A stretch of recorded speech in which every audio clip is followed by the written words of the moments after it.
Un buen día. Hoy estamos aquí con el doctor Francisco Andramuño, quien tiene una maestría en neuropsicología y en educación. Un saludo, doctor. ¿Cómo estás, Yael? Primero agradecerles por tenerme en cuenta para esta entrevista y deseo en realidad poder aportar un poco para que ustedes aprendan más sobre lo que es la profesión, sobre lo que es la psicología clínica. Muchas gracias, doctor. En esta oportunidad le hemos traído un poquito de algunas preguntas que muchos compañeros hemos tenido unas dudas y esperamos que nos pueda responder de la mejor manera. Con todo gusto. Ya. Bueno, la primera pregunta sería, ¿los psicólogos pueden atender a familiares o amigos sin ningún inconveniente? Ya. Eh, de que puede atender, puede atender. De ahí no se sabe si existe un inconveniente. De ahí no se sabe si se puede presentar un inconveniente. ¿Cuál es la situación en estos casos? Nosotros como profesionales de la psicología tenemos que tener nuestras funciones superiores, las funciones cognitivas, bastante adecuadas, ¿no?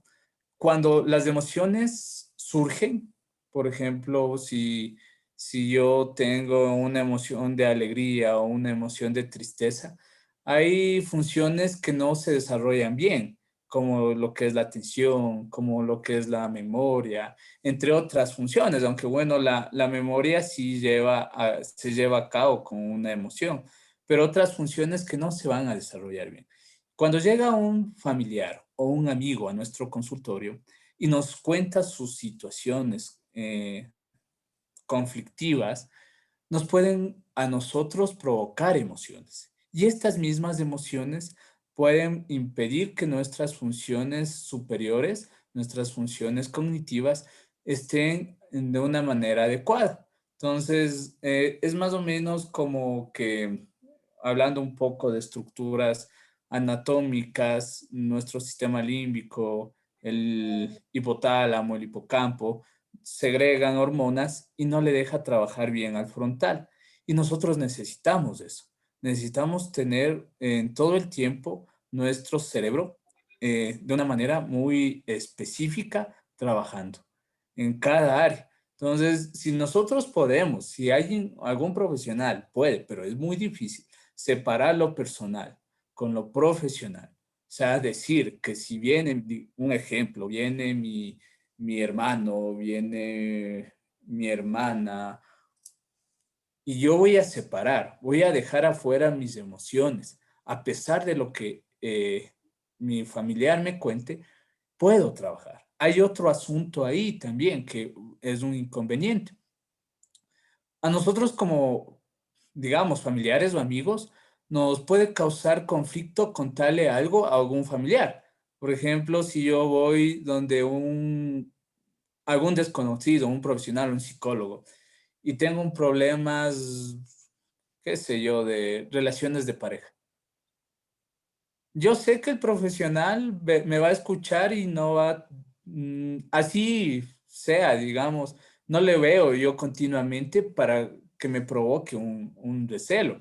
En cambio, si yo voy donde mi mejor amigo y le cuento que tengo un conflicto como el que decía, el de parejas, y digo, y chuta, y después, ¿cómo me va a ver a mí? Tal vez me juzgue, tal vez creo en mi amigo y en mí una barrera en nuestra relación. Uno de mis mejores amigos, que en realidad le quiero mucho y creo que es uno de los más expertos en la psicología de nuestra época, él me dijo en una ocasión, en el único psicólogo que yo podría confiar es en ti. Y yo le quedé viendo. Él me dijo, pero nunca cogería un tratamiento contigo. Y él, en son de broma, porque sabíamos cuál era la situación de que él no se atrevería a contarme todas sus situaciones emocionales, yo le dije, es que igual tampoco tendrías las posibilidades para pagarme. Pero sabíamos eso, que él tiene, y hemos hablado muchas veces, que él tiene ciertas circunstancias que él no pudiera hablar conmigo por esa situación. Y para uno también crearía ese conflicto. Entonces, como menciono, puede darse un proceso terapéutico. Ha habido amigas y amigos que me han dicho, quiero recibir terapia contigo. Y se les pone la condición. Se les pone la condición de que en el momento en que entramos a consulta, yo soy el psicólogo, tú eres la paciente o el paciente. No va a haber ningún lazo de amistad, no va a haber tampoco esas, y se les explica, puede haber situaciones que a ti te dé recelo contarme, pero tú tienes que saber que soy un profesional. Dentro de estas paredes, soy un profesional. Y fuera de ellas, todo lo que tú me has mencionado no se podrá hablar, no se podrá tratar. Algunos acceden, algunos dicen sí, está bien. Otros ya les queda como que ese bichito de decir no voy a poder, no voy a poder, pero es necesario decirlo. Ahora en casos de familiares, hasta ahora no he tratado, tal vez a veces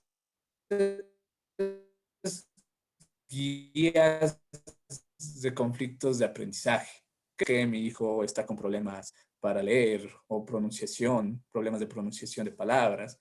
Entonces es un poco más sencillo. ¿Ya?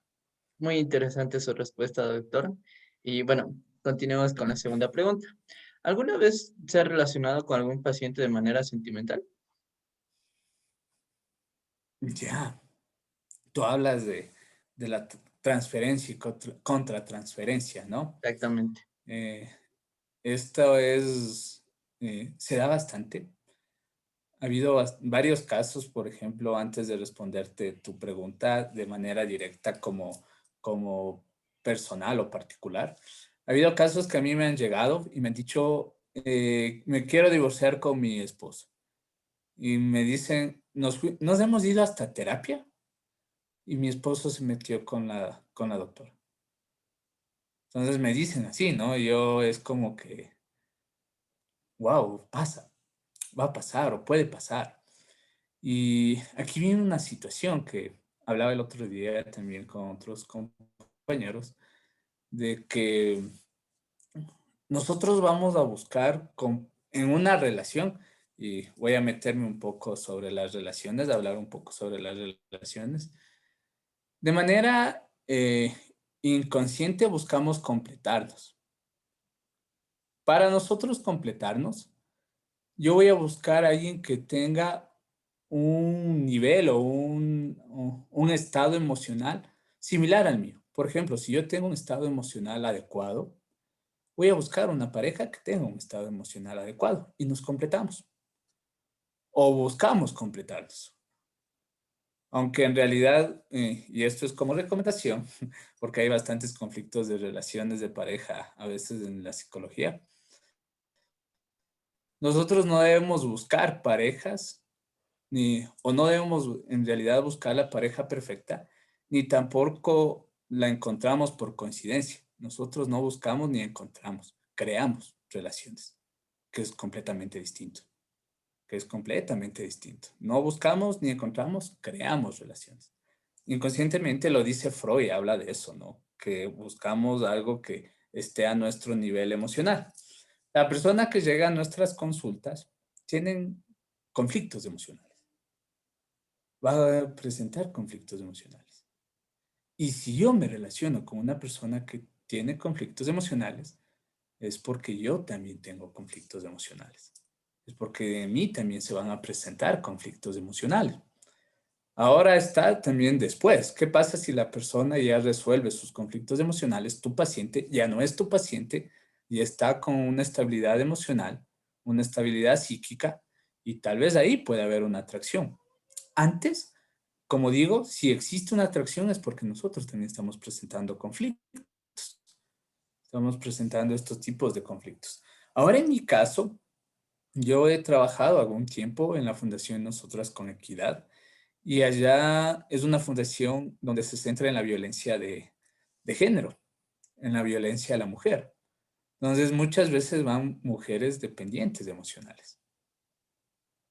que la dependencia emocional suele surgirse por los conflictos con la figura paterna, ¿no?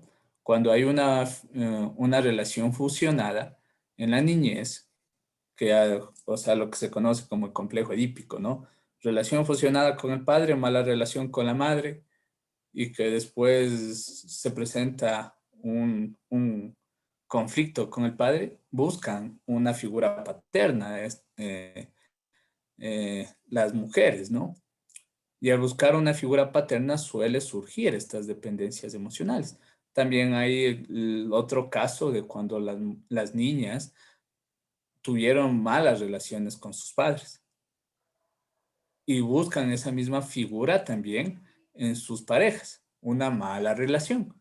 Entonces se crea estas dependencias. Llegan a mi consulta, llegan a terapia y al verme a mí en una figura también de autoridad y de protección, más que todo, pueden crear estas relaciones de transferencia, ¿no?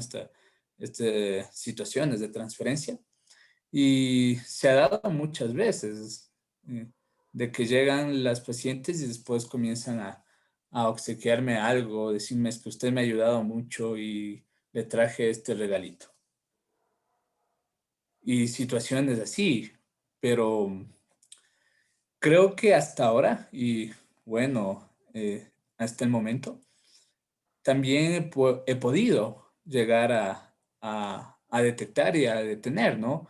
Cómo nosotros podemos poner un stop en esto, es posicionando, refiriéndoles, ¿no? Sí, tal vez trae un obsequio, no es necesario que lo traiga y yo estoy cumpliendo mi trabajo porque yo soy su psicólogo, usted es mi paciente. Entonces ahí es el posicionamiento, que es lo mismo que es para curar, o más que curar, no es curar, sino para ayudar a trabajar en un complejo edípico, que el niño se le ponga en la posición de hijo y al padre o la madre de padre o madre. Entonces ahí se va tratando de ponerle un stop a las pacientes, ¿no? Que suele suceder. Nosotros como personas podemos tener una atracción física, pero de ahí a lo emocional, de ahí también va a venir esa situación de que eh, tú les estás teniendo un conocimiento de todas las áreas psíquicas de la persona y te va a ti a proceder a una relación. No he tenido ninguna relación sentimental con ninguna paciente y en mis ámbitos de trabajo, en todo tipo de ámbitos de trabajo, he tratado de mantener lo más profesional posible y creo que se ha logrado dar. Y dicen que de esta agua no, se dice de esta agua no hay de beber, pero yo creo que cuando nosotros eh, sabemos cómo actuar, podemos evitar. No es que podamos por completo decir no, pero sí podemos llegar a evitar.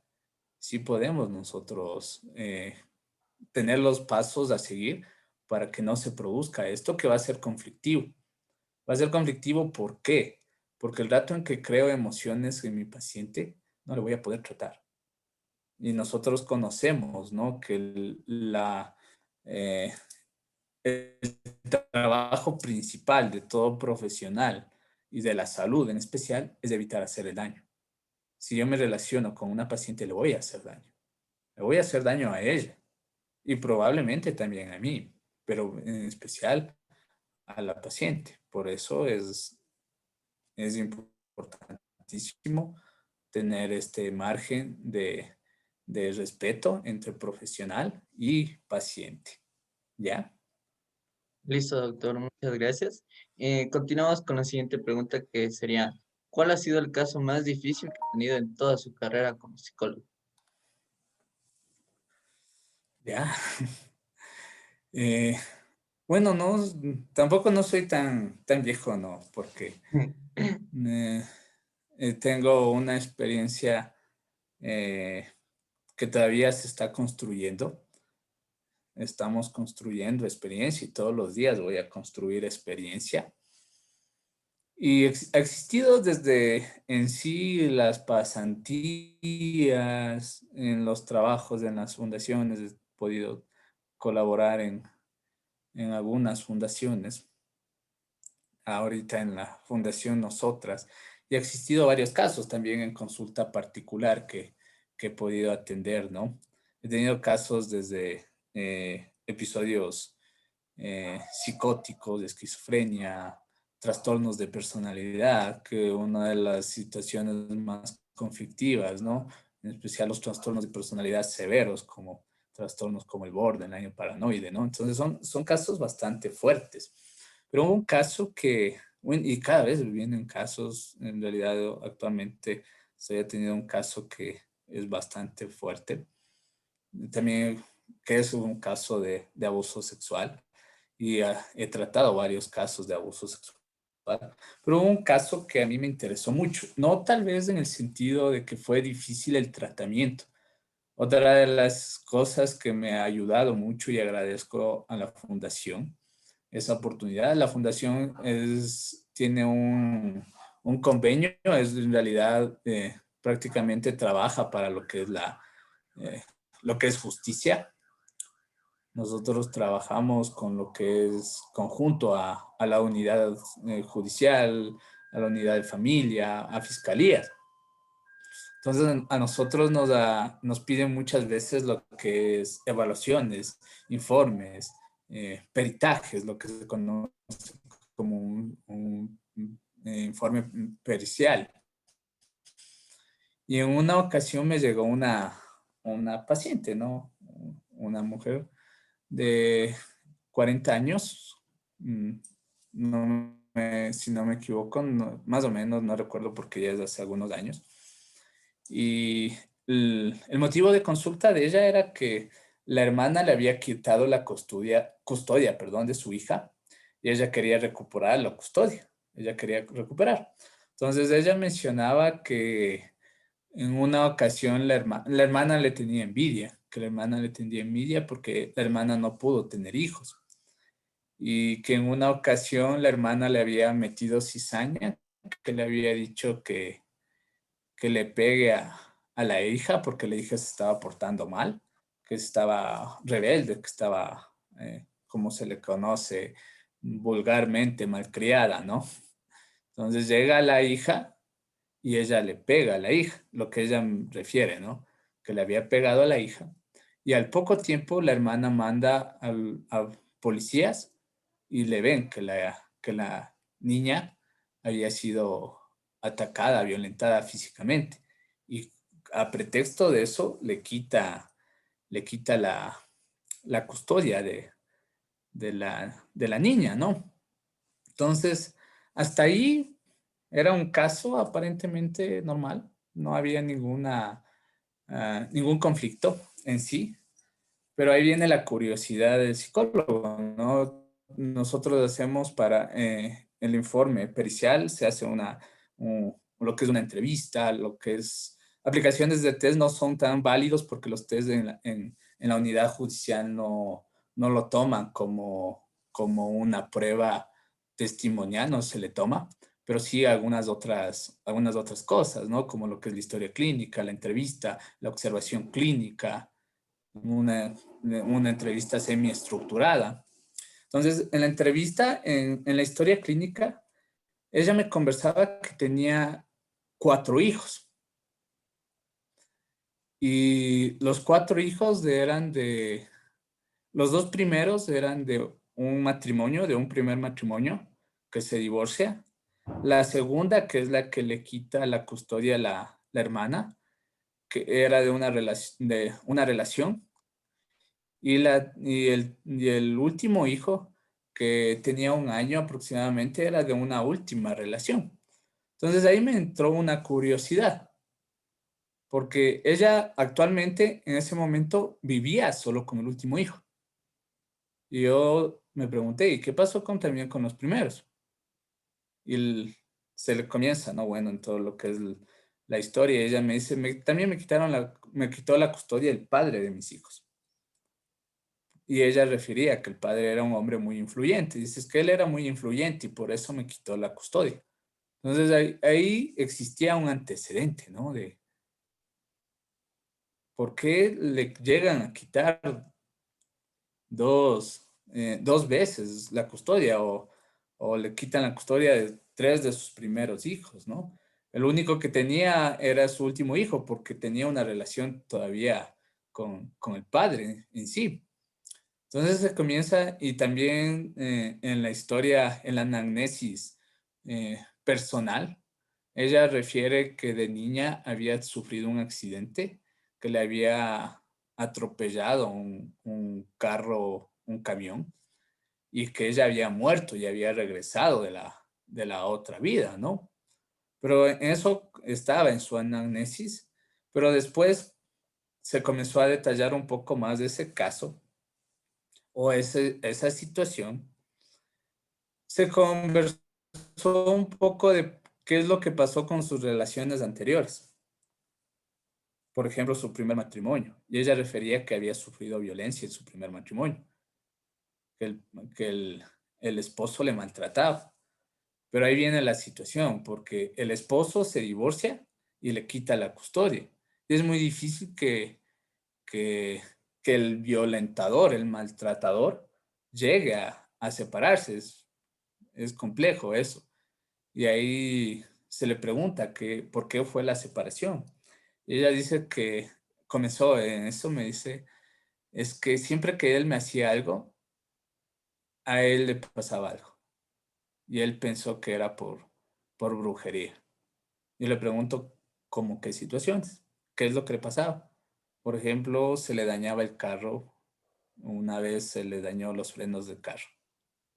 Otra vez se le incendió la casa, dice.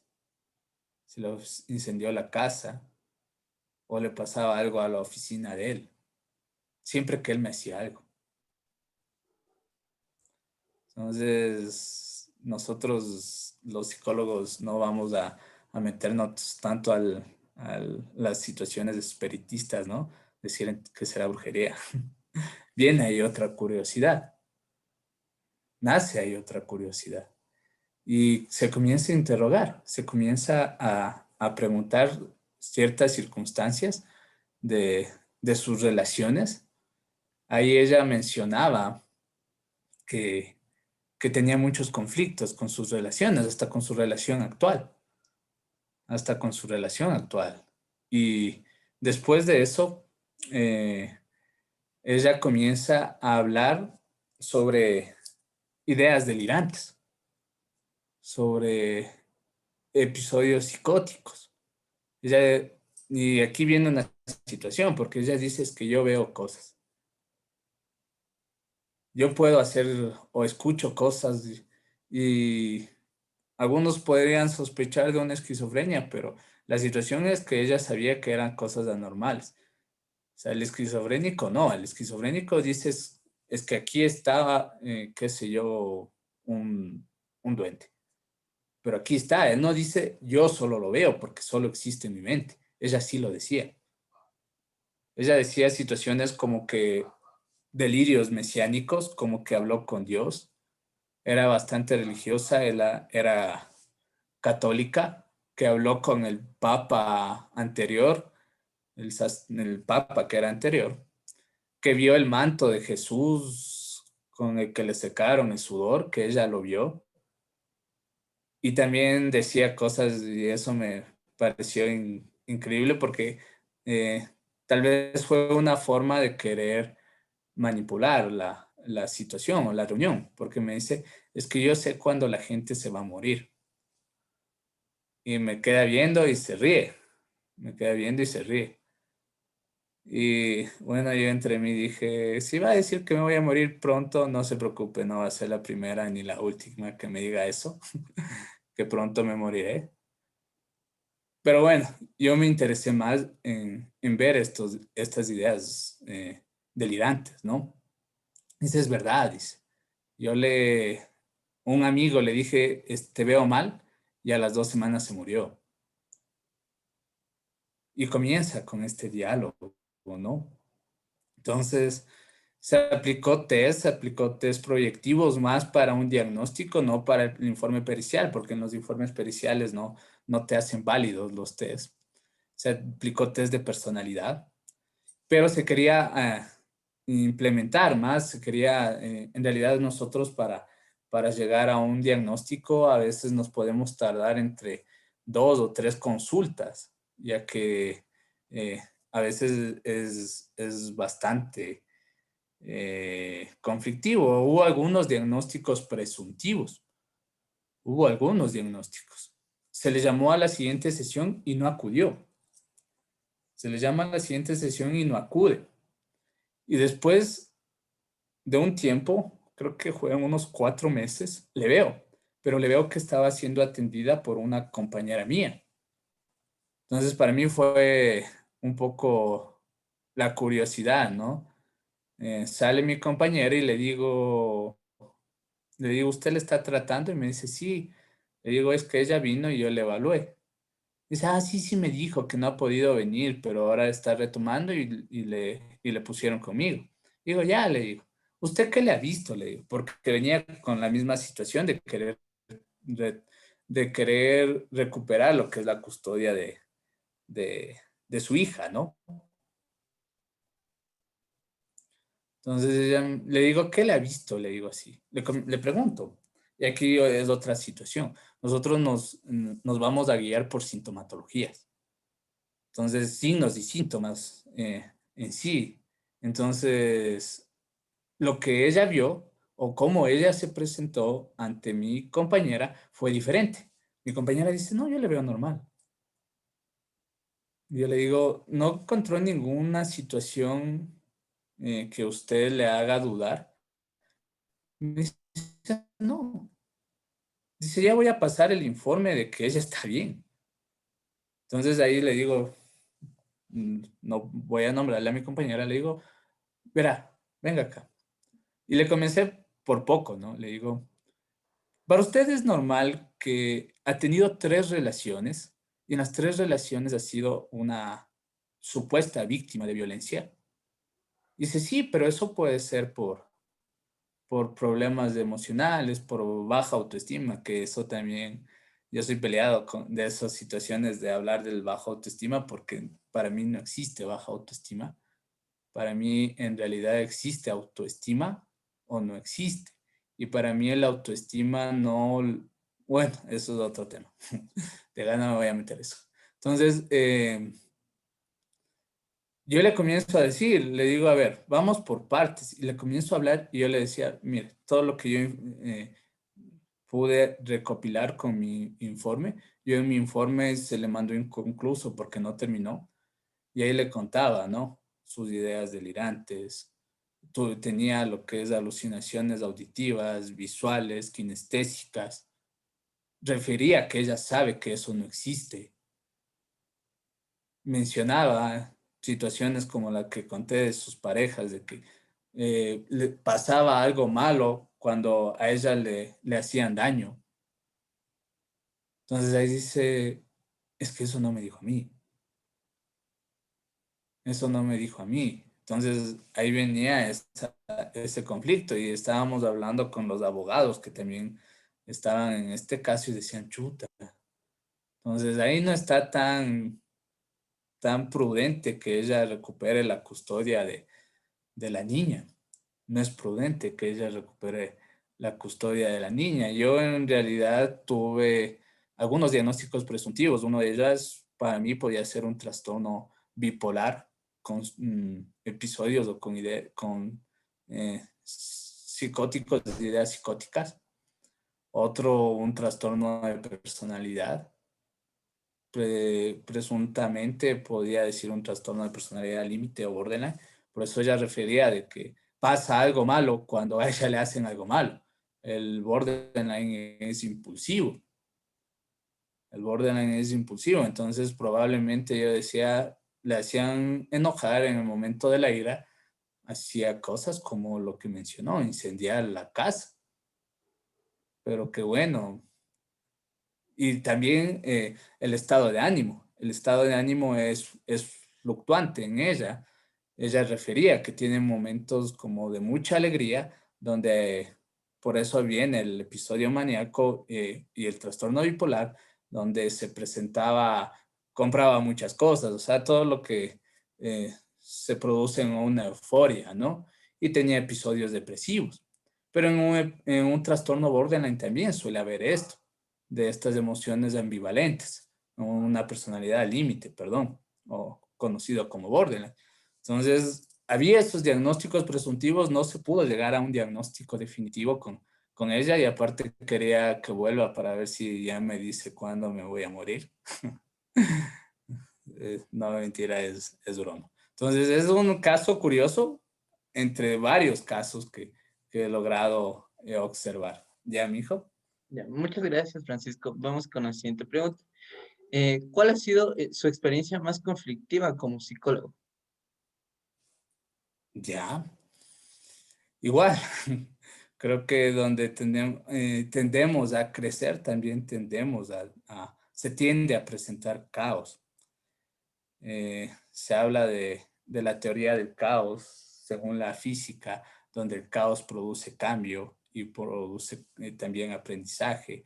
Entonces, eh, hay cosas que hubieron conflictivas que me ayudaron a crecer. Una de ellas también ocurridas en la Fundación Nosotras con Equidad, donde también en una evaluación psicológica a una paciente se le diagnostica una personalidad borderline o una personalidad límite. Y bueno, la situación había sido de que ella en momentos impulsivos llegó hasta apuñalarle a su expareja y a cortarle a su hijo con un cuchillo. Entonces es un trastorno, ¿ya? Y de otras sintomatologías que se le lleva a diagnosticar con un trastorno de personalidad borderline. Y la situación fue que cuando se pasa el informe pericial del, del diagnóstico de la paciente, ella hasta por su personalidad reacciona de una forma agresiva. Y primero me llamó. Me dice, oiga, ¿por qué usted pasa ese informe? ¿Y por qué pone ese informe y todo eso? Entonces yo le decía, yo le digo, si usted desea que se explique cómo se llegó a las conclusiones del informe, pídalo a través de su abogado para que yo vaya a la unidad judicial y pueda mencionar cuáles fueron la metodología, cuál fue el procedimiento, los pasos a seguir para yo llegar a mis conclusiones. Ella me dijo, el día de mañana voy a la fundación con mi novio y mi abogado, o sea, en un tono amenazante, ¿no? En un tono amenazante. Entonces yo lo que le dije, si usted desea ir de una manera adecuada para conversar, puede ir, pero si no, tenemos que hacerlo todo mejor por la vía legal. Entonces fue ella, fue el abogado, fue su pareja en un tono amenazante, el abogado a decirme que me va a denunciar porque he hecho una mala práctica profesional. Entonces él me decía, no, ¿y cómo llegó usted a la conclusión? Yo le dije, vea, si usted quiere que yo explique, aunque el informe está completamente detallado, cómo hizo, cómo llegué, vaya, ponga un escrito en la unidad judicial y pida que yo amplíe mi informe o pida que yo defienda mi informe. Pero no, él salió más agresivo, que sí, que tú no sabes, que te puedo no solo dejar sin trabajo, sino te puedo mandar a la cárcel, igual, o sea, el entorno, ¿no? Entonces, también en la fundación que trabajan varios abogados, una de ellas la directora, que es muy querida mía, eh, y es abogada, también salió a mi defensa. Ella cogió y dijo, se me van de aquí. Se me van de aquí, se me salen de aquí. Y usted le está viniendo a amedrentar al profesional para que cambie su informe. Y eso no le voy a dejar. Y bueno, hubo un conflicto ahí, ¿no? Entonces uno a nivel profesional le llega a causar problemas, o sea, porque nosotros vamos a tener varios conflictos, varios conflictos, uno reciente y no sé si debería, creo que no voy a decirlo porque es muy fuerte en realidad y no debe saber. Eso ya no es tanto judicial, es un poco ya profesional en temas de, de abusos, que suelen haber conflictos muy fuertes, ¿no?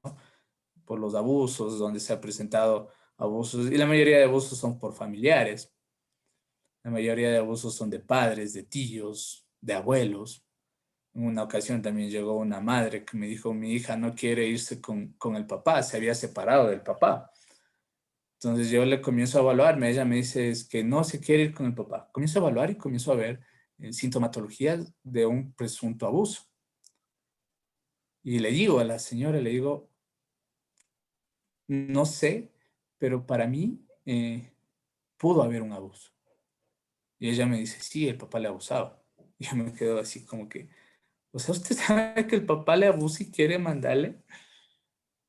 Creo que ahí sí me salía lo personal más que lo profesional y me daba ganas de mandarle al carajo a la señora. La señora decía, es que si le denuncio no me va a pasar la pensión y yo de eso vivo. Entonces, también en ese caso, informar, porque primero es el paciente.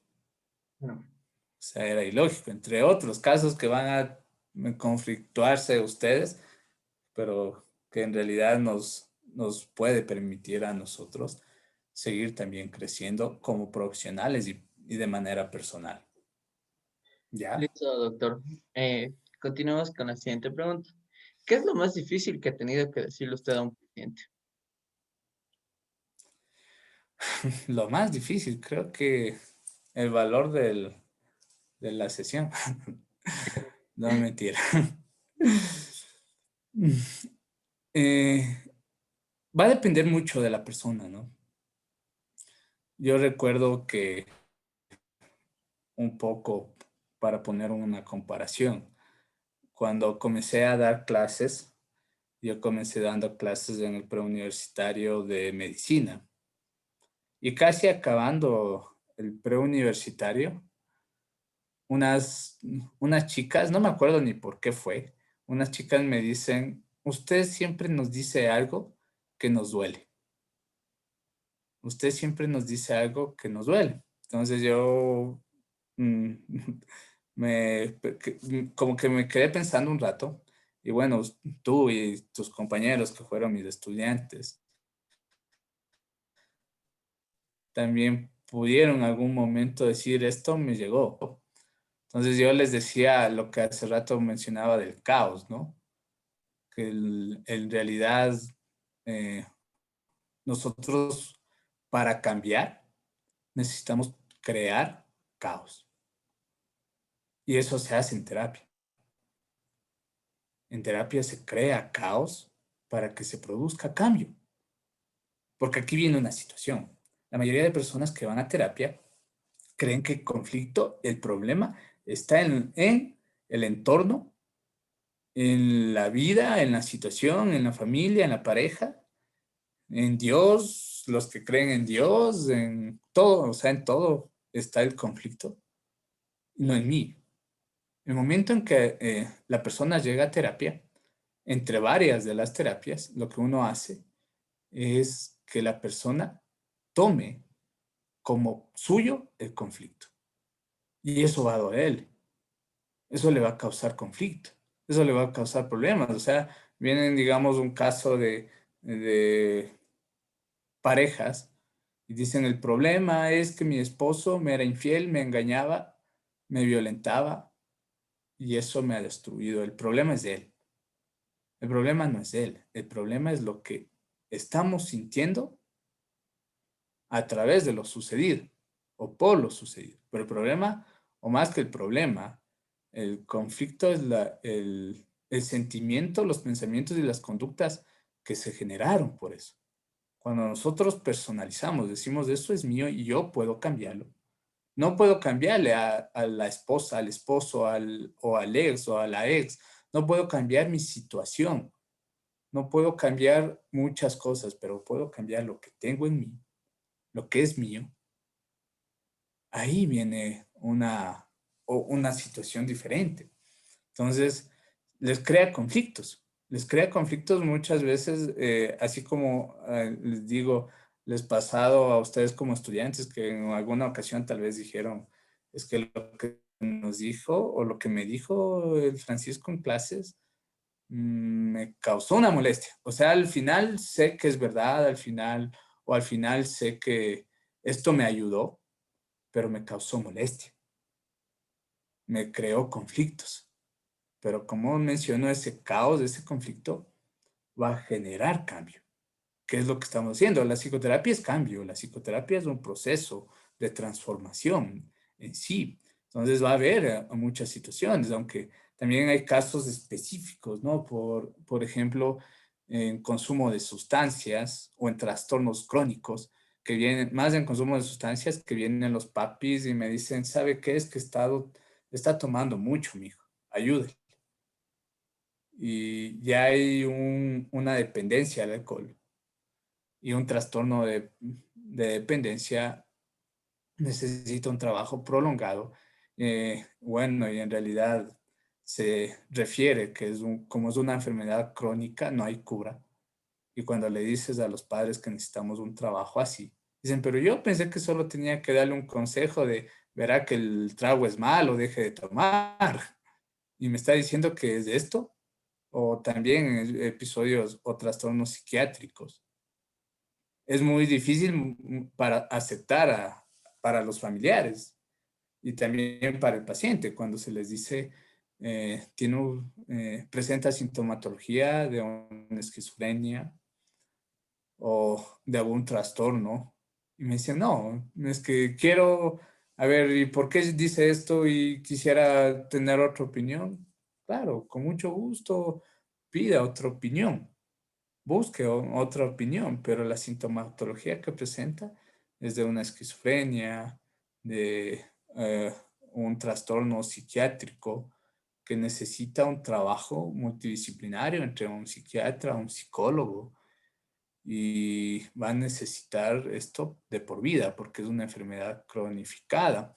Claro que se trata de decirlo lo más sutil posible para que no llegue a tener un impacto, pero siempre va a haber un impacto.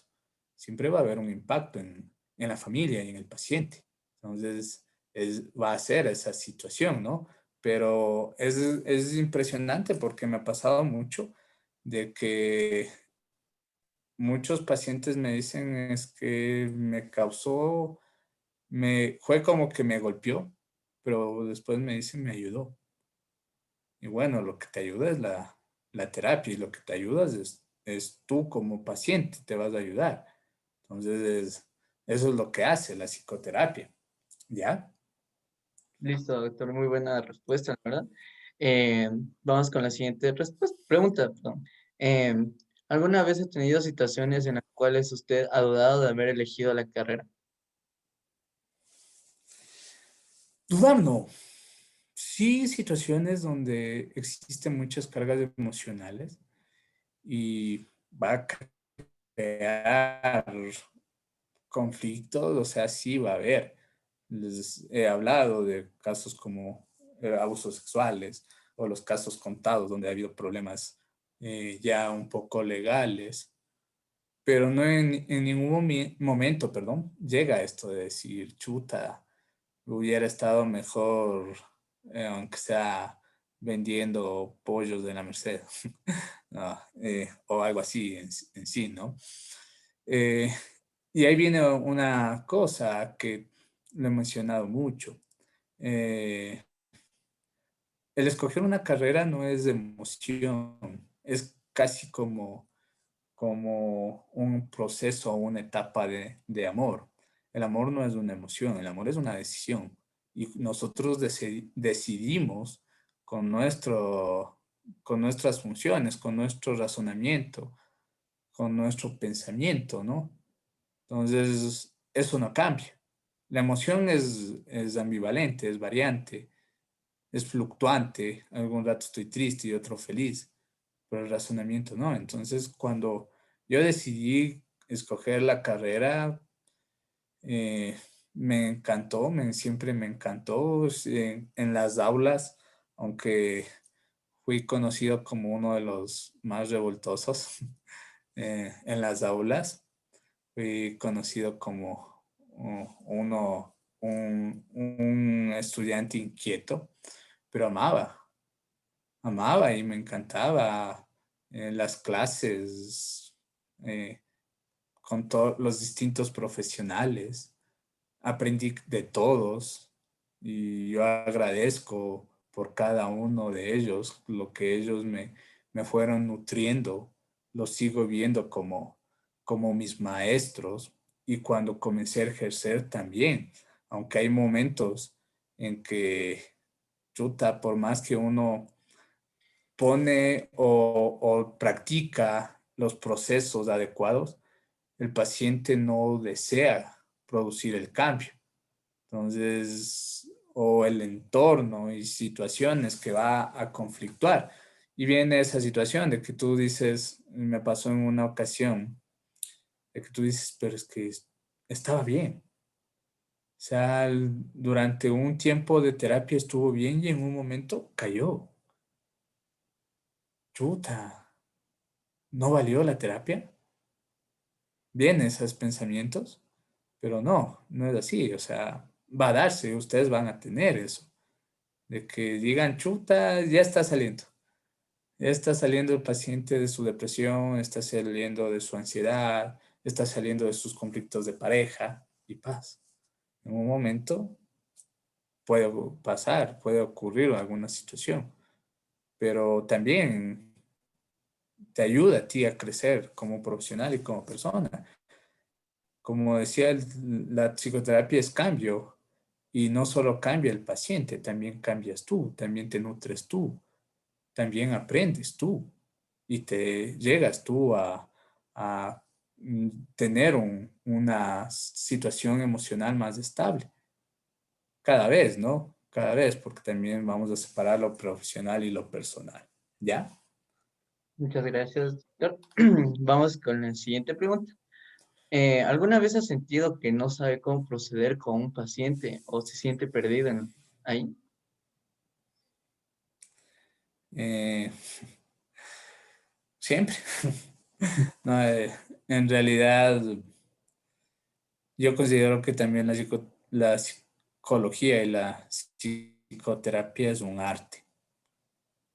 Y como arte en sí, ustedes en las aulas, en la bibliografía, en todo el conocimiento que ustedes van a adquirir, lo único que aprenden es técnicas, pero cuando estén en consulta, ustedes lo he dicho varias veces, van a crear ciencia. Nosotros no practicamos teoría, teorizamos práctica. Entonces, esto es como ese cuento del burro y la flauta. No sé si han escuchado del burro tocando flauta. No, la ¿No han verdad. escuchado? Ustedes solo ven Instagram, Facebook y ahorita están sabiendo solo de los memes entre Lazo y Arauz. Eh, Más o menos el cuento dice esto, ¿no? De que un burro sin nada de preparación y por casualidad toca una flauta y lo puede hacer. Entonces, algo así. Nosotros tenemos preparación, sí. La teoría que ustedes reciben es buena, es importante, pero nunca es suficiente, porque al frente tuyo está un universo. Y más o menos para comprender esto, ¿no? Porque nosotros decimos un universo, sí es un universo. El universo no tiene principio, no tiene fin, pero sigue creciendo en cada momento. Wow. O sea, así te dicen, ¿no? Y tú dices, así es el cerebro humano. Lo han comparado, ¿no? Al universo y al cerebro humano. Y es exactamente igual cuando lo vemos de una manera, digamos, fisiológica y todo eso. Y decimos, chuta, estudié, digamos, en su caso, 4 años de carrera, en mi caso fueron 5, aparte la especialización, aparte de diplomados y aparte de experiencia. Parece que estoy preparado para entender a un universo. Creo que Te- cada vez lle- se aprende más. Llegarán a los no, llegaremos a los 90 años, a los 100 años, estudiando, aprendiendo. Sigmund Freud, una de las frases de Sigmund Freud que es increíble, el padre del psicoanálisis, que dijo, hay varias causas perdidas, una de esas es la política y otra el psicoanálisis. O sea, el creador del psicoanálisis dijo así, que el psicoanálisis es una causa perdida. Y uno dice, wow, que está considerado entre uno de los genios más importantes de la historia a nivel mundial, Sigmund Freud. Y él dijo que el psicoanálisis es una causa perdida.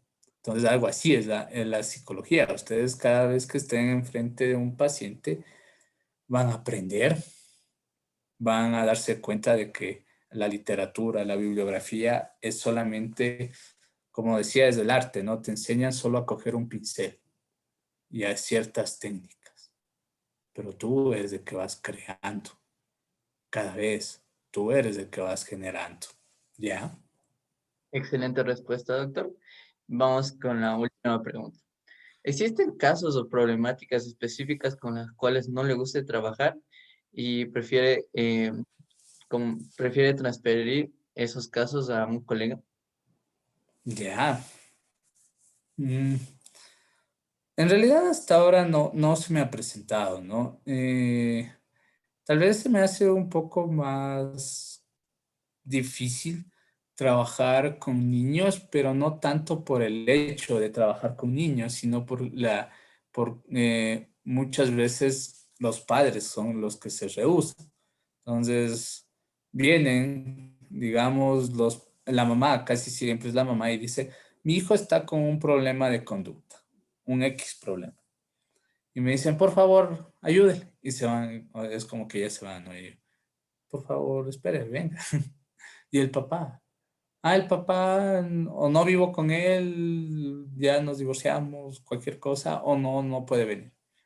Entonces, ahí se les explica, ¿no? Que la mayoría de conflictos conductuales de un niño es por alguna situación familiar, por alguna situación familiar, no es que se les culpabiliza, ¿no?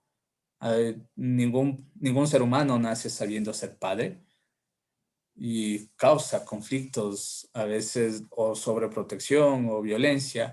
La terapia sistémica se habla de que el padre genera estabilidad a la madre y la madre genera estabilidad a los hijos. Pero hay ocasiones que vuelta a los padres dicen, yo le trato bien a mi hijo o a mi hija, pero la mamá le trata mal. Ella le sabe gritar, le sabe insultar. Yo le trato bonito a mi hijo o a mi hija. Yo le trato con respeto y se le pregunta, ¿y cómo es su relación con su esposa? O sea, eso es otro cuento, ¿no? O sea, es que nosotros tenemos nuestros problemas, te dice. Entonces ahí viene, la mamita no recibe esa estabilidad y ella no da la estabilidad a los hijos.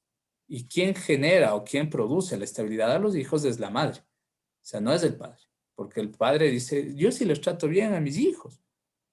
Pero ahí viene esa situación, que es la madre la que genera la estabilidad en los niños, pero la madre recibe la estabilidad del padre. Y ahí se presentan esos conflictos de que me dejan o me quieren dejar al niño y dicen cuántas reuniones serán, a qué horas le vengo a ver.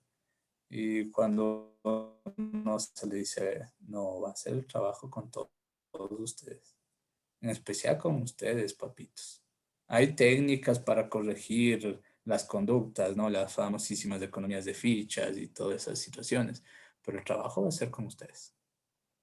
¿Por qué yo? Él es el que está mal criado o mal criada, él es el que está haciendo esto y lo otro. Yo no necesito. Entonces, ahí esas situaciones es como que se presentan un poco de incomodidad. No he pensado y no he remitido hasta ahora a ningún paciente, lo que a veces por situaciones de incomodidad, a veces por otro tipo de situaciones. Tal vez también hay que nosotros sabemos que eh, cada profesional tiene un poco más de experticia, de experiencia en ciertas áreas, ¿no? Entonces, si yo veo que, y conozco un profesional que es más experto en ciertos conflictos, ciertas problemáticas, ciertas patologías, voy a decirlo. Lo he dicho, conozco un psicólogo que trabaja más en casos similares al suyo. Yo le recomiendo que acuda a tal psicólogo si le parece, o si no, si desea trabajar conmigo, con todo gusto. Entonces no va tanto por el hecho de que me incomode, sino también por el bienestar del paciente. Si hay un profesional que sé yo que tiene eh, un mejor conocimiento sobre ciertas temáticas, le voy a hacer el bien al paciente para que trabaje con ese profesional, ¿no? ¿Ya? Bueno, doctor, le agradecemos por el espacio que nos ha dado, por darnos su tiempo y en especial por las respuestas que nos acaba de dar. La verdad, muy buenas respuestas y le agradezco por todo, Francisco. Muchas gracias. De nada, ya él para mí es un gusto. Siempre les he dicho, eh, es algo agradable trabajar con ustedes. Esperemos que les haya ayudado en algo. Esperemos que esto les dé un poco de conocimiento, ¿no? Pero siempre ustedes van a generar su propio conocimiento. Un grato saludo a la distancia, igual a todos tus compañeros. Algunos fueron mis alumnos, otros no, pero creo que algún día, si Dios lo permite, todos nos veremos en este hermoso caminar que es esta profesión y algún día seré yo el que aprenda de ustedes. Muchas gracias, Francisco, y espero verle en una próxima ocasión. Con todo gusto.